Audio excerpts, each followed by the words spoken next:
Mara had chosen the chair farthest from the musicians.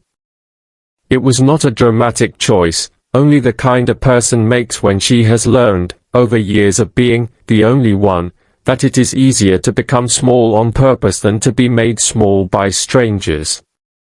The wedding hall of Blackthorne Palace gleamed with careful beauty, columns like moonlit bone, draperies the color of dried roses, chandeliers filled with pale crystal that held candle flame without smoke. The bride's veil was spun from something that caught light the way spider silk caught dew. The groom stood perfectly still beside her, his hands folded, his expression polite and remote. Around them the vampire court sat in calm rows, their faces composed, their eyes bright as polished stones. Mara's eyes went, as they always did, to the places where she could belong without being noticed, the edge of the dais, the shadow near the tall vases of night-blooming lilies, the long table set for minor officials. She wore the simple dark dress the palace seamstress had insisted on, with a collar high enough to hide her pulse. Her hair was pinned back. Her hands smelled faintly of ink, as they often did, because she had been cataloguing old treaty scrolls only hours earlier. She was here because she had been told to come. A scribe should witness, the steward had said, as if witnessing were a skill like penmanship. As if her presence were neutral. And yet, in a room full of immortals who wore elegance the way other people wore skin, Mara felt her human plainness like a pebble in a shoe. Not unbearable. Just always there. She watched the couple exchange vows spoken in the old tongue, which Mara understood only in fragments, words for devotion, for seasons, for hunger and restraint. The court listened in courteous silence. A soft harp played. Nobody wept. Nobody shouted. The ceremony was gentle, almost tender, the way falling snow was gentle. Mara wondered, briefly, what it would feel like to be celebrated in a room where no one doubted you belonged. Then she scolded herself for indulging that thought. Wishing could turn sour quickly in a place like this, where everything was beautiful and none of it was meant for her. When the vows ended, the hall shifted into a reception without anyone ever seeming to stand too abruptly. Goblets were filled with something dark and fragrant that was not blood. Plates appeared, figs, bread glazed with honey, cheeses wrapped in herbs. Mara ate slowly, careful not to look hungry. Across the room, laughter chimed in soft bursts. It was not cruel laughter. It was simply not for her. And that was the small difficulty of her life, in its truest form, not that she was mistreated, not that she was threatened, but that she was always slightly outside the circle of warmth, like someone standing just beyond the radius of a hearth. She had almost decided she would slip out as soon as it would not be rude when the music quieted in an odd way, as if the hall itself were holding its breath. The vampire king entered. He did not sweep in like a storm. He did not make the torches flare. He simply stepped through an archway as though the palace had been waiting to open for him. He was tall, dressed in black that drank light rather than reflected it. His hair was the color of ink. His face was still, more tired than frightening, and if people bowed it was out of ancient habit rather than fear. The court's attention aligned toward him the way iron filings align toward a lodestone. Mara lowered her gaze and tried to make herself smaller than her chair. She did not see him approach. She only knew he was near because the air seemed cooler, like shade crossing a sunlit floor.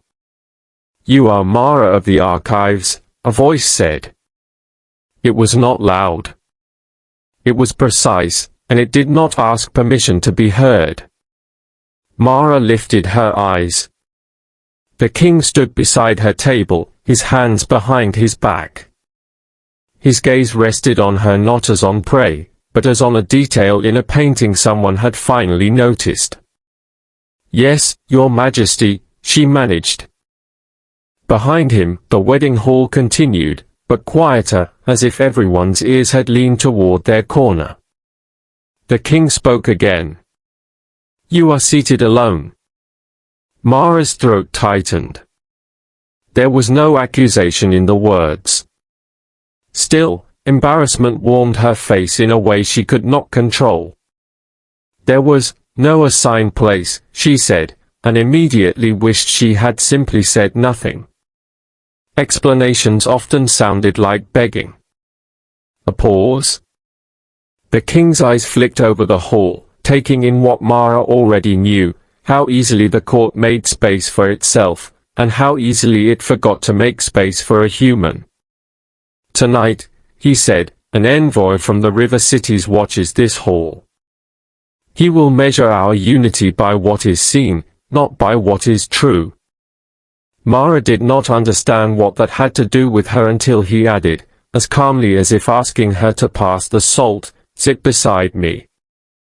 Let them believe you are mine." The word mine landed like a stone dropped into a still pond, not loud, but sending rings through everything. Mara stared at him. The sensible part of her mind scrambled for protocol, for safe words. Another part rose up, quiet, stubborn dignity that had kept her standing through 1,000 smaller indignities. "I am human," she said softly. "I know," the king replied. "And I am not," she stopped herself from saying the obvious. "Not yours. Not a thing. Not a symbol. Not a convenience." In the space between her unsaid words, she realized everyone would interpret her refusal, too. If she said no, the court would see her defiance. The envoy would see discord. And the small protection she had in this palace, her job, her room, her ability to walk the corridors without being questioned, could become fragile. Yet if she said yes, she would be agreeing to be used as a mask. It would have been easy to let anger take the lead. Anger at being noticed only when useful. Anger at the way her loneliness could be recruited into politics. Instead, Mara did what she had learned to do when she did not know the rules. She asked for her own. "If I sit beside you," she said, choosing each word with care, "it will be as myself. Not as a trophy. Not as an invitation for anyone to speak of humans as if we are ornaments." The king's expression did not change. But something in his gaze sharpened, the way a candle flame sharpened when the wick found oil. "As yourself," he agreed. "And under my protection." Protection. Another stone in the pond. Mara heard her own pulse, quick and honest under her collar. She could have refused and walked out with her head high. That would have been brave in one way, and foolish in another. There was courage that burned bright and fast, and there was courage that endured. Mara stood. The king offered his arm, not touching her, simply holding it at the correct angle. Mara rested her hand lightly on his sleeve. The fabric was cool. They crossed the hall together. Chairs shifted. Eyes followed. The court bowed and resumed breathing. Mara sat in the seat beside the king's, at the head table that had always looked like a distant shore. No one spoke to her at first. That was almost worse than outright hostility. She could feel the questions like drafts under a door. The king spoke little. He did not introduce her. He did not proclaim anything. His presence did not swell around her like a curtain. It remained, as promised, a kind of quiet shelter. Mara sat with her spine straight and her hands steady. She ate what was offered. When a noblewoman with hair like silver thread looked at her too long, Mara met the gaze without apology and then looked away, neither challenging nor yielding. The envoy from the river cities arrived late, damp from rain. He bowed low to the king and then, just as the king had predicted, let his eyes flick to Mara, measuring. Mara gave him a small, polite nod, the way she would have at any formal table, and refused the urge to shrink. That was all. No declaration. No drama. Yet she felt, for the first time in months, as though she occupied space that could not be ignored. After the wedding, the palace did not turn into a fairy tale. It turned into a routine with a new shape. A steward came the next morning to explain the arrangement with a face carefully blank.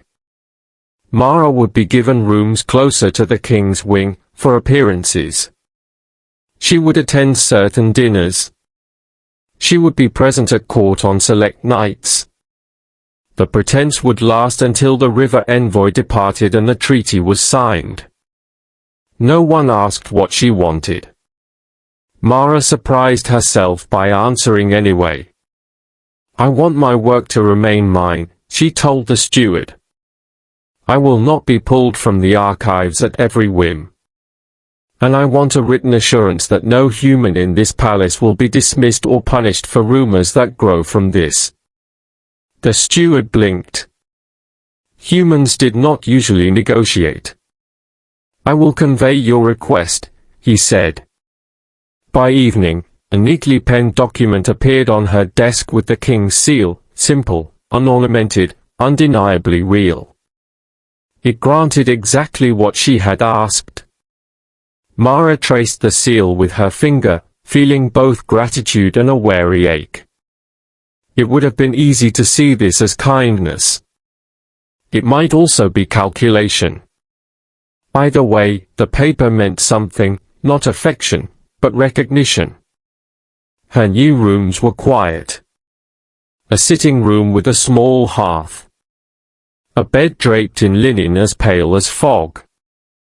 A tall window that looked down into an inner courtyard where moonflowers opened at dusk. On the first night, she did not sleep. She sat by the window and watched the courtyard until the flowers closed again and the sky began to lighten, thin and grey. She thought of the word mine and how it scraped at her pride. She thought, too, of the way she had not been afraid when she walked beside the king, only very alert, like someone balancing a bowl of water through a crowded room. In the days that followed, she began to learn the palace's quieter truths. The vampire court was not a nest of monsters. It was a society built around restraint, ritual, and long memory. People spoke softly not because they were plotting, but because they had learned that immortality made loud emotions exhausting. Mara's closest companions were not nobles at all, but the ones who moved through the palace with practical purpose, the cook who warmed bread in the early afternoon for the human staff, the gardener who hummed to plants that only bloomed at night, the young messenger who liked Mara because she always said thank you. There was also Lysa, a vampire handmaid assigned to assist Mara, who carried herself with the weary patience of someone who had served too many masters. Lysa never called Mara, "my lady." She called her by name, which felt like a small mercy. "They will stare," Lysa said on the second day, adjusting the clasp on Mara's cloak before a court dinner. "They stare at anything that reminds them the world changes." "What do you do when they stare at you?" Mara asked. Lysa's pale mouth curved, not quite a smile. "I remember that their eyes do not own me." Mara held that sentence like a pebble in her pocket. At dinners, Mara sat beside the king and spoke only when spoken to. The king remained mostly silent, listening more than he talked. He did not perform tenderness, which Mara was grateful for. He did not reach for her hand. He did not pretend affection. The pretense, she realized, was narrower than she had feared, not that she was his beloved, but that she was included. Included enough to soothe an envoy. Included enough to make a picture of stability. And yet, in the corners of that picture, something real began to happen, not romance, but change. When other nobles spoke as if humans were a minor detail, useful scribes, deft cooks, soft-footed servants, Mara found herself answering with calm facts. Human hands copied the first treaties that made peace possible, she said one night, voice steady. Human farmers supply your kitchens. Human glassmakers crafted those windows you admire. If you mean to speak of us, speak accurately. The hall went still. Someone's goblet paused halfway to their lips. The king did not look at her. He did not nod. But his silence did not cut her down, either. It made room for her words to exist without being corrected. Afterward, Lysa walked with her back to her rooms. You should not have said that, Lysa murmured. Mara's stomach turned over. Because it was dangerous. Because it was true, Lysa said, and then, after a pause, and truth changes things. Mara expected consequences. None came. The next dinner, the same noble addressed her directly and asked, stiffly, as if reciting a line, about the archives. Mara answered politely. The conversation moved on. The world had not cracked open, but a hairline shift had formed. That was how courage looked in Blackthorne Palace, not defiance that toppled thrones, but sentences spoken in a steady voice and then lived with. One afternoon, Mara was summoned, not to the throne room, but to the palace library, where tall shelves rose like silent trees. The king stood by a table strewn with maps. He was alone. Mara's hands were ink-stained again. She had not dressed for ceremony.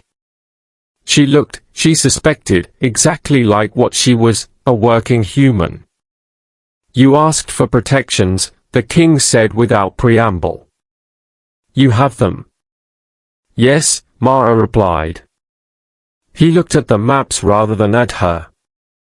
The envoy leaves in 3 nights. After the treaty, the pretense ends. Mara felt a surprising pinch in her chest, not longing for him, but fear of what would happen to the space she had carved out once it was no longer convenient. I understand, she said. The king's fingers rested on the edge of a map that marked the river cities in blue ink. You did not humiliate those who stared at you, he said. You did not flatter those who could have rewarded you. You spoke to them as equals. That is uncommon. Mara did not know what to do with praise from someone who felt more like a distant wall than a person. It made her uneasy. I spoke because I was tired of being quiet, she said, and then added, more softly, and because it costs less to speak carefully than to swallow everything. The king's gaze lifted, meeting hers at last. His eyes were dark and old, but not cold. I asked you to sit beside me, he said, because I needed a human presence that would not be purchased. Mara's throat tightened. You mean I was convenient? I mean, he corrected, voice still even, that you were yourself. For a moment, Mara felt the strange tenderness of being seen, not adored, not consumed, simply recognized as a person with edges and weight. Then the king returned his attention to the map. The moment ended the way a candle is snuffed, gently, without smoke. Mara left the library with her dignity intact and her mind unsettled. Being seen could be as frightening as being ignored, because it asked something of her, to decide what she would do with that visibility. In the last days of the envoy's visit, a small problem arose that would have been easy for Mara to ignore.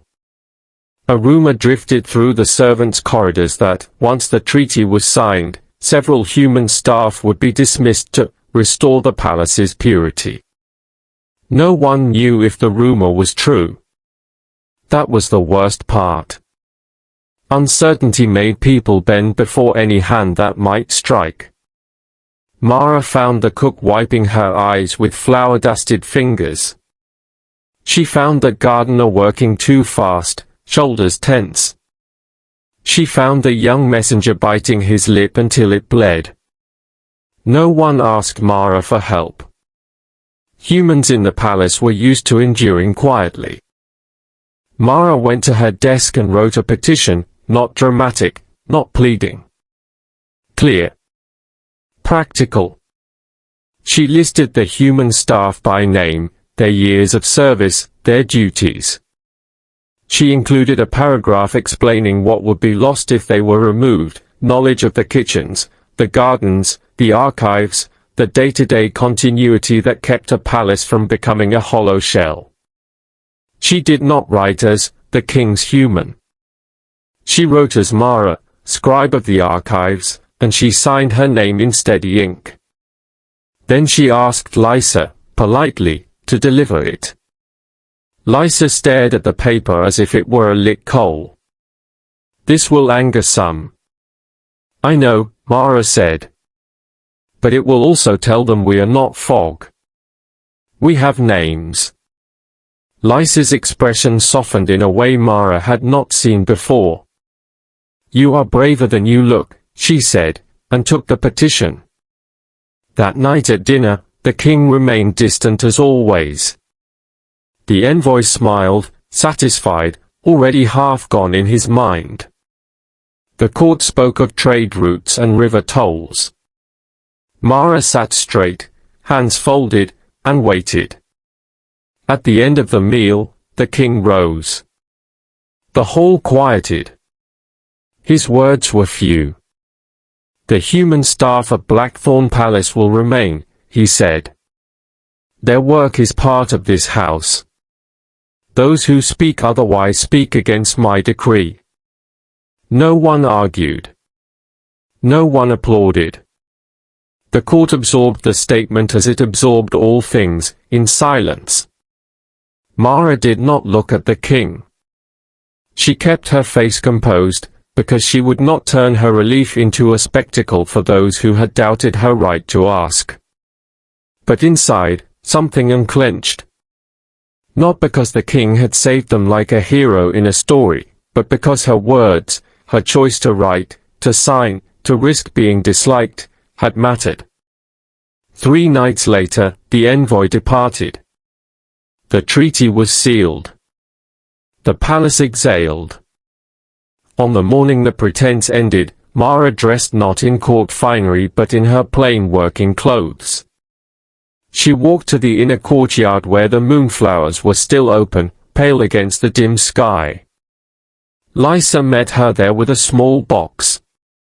Inside was a simple ring of dark silver, unadorned. "A token," Lysa said. "For appearances, if you wish. Or to sell, if you don't." Mara lifted the ring and felt its cool weight. It would have been easy to keep it as proof that she had brushed against royalty. It would have been easy to resent it as payment.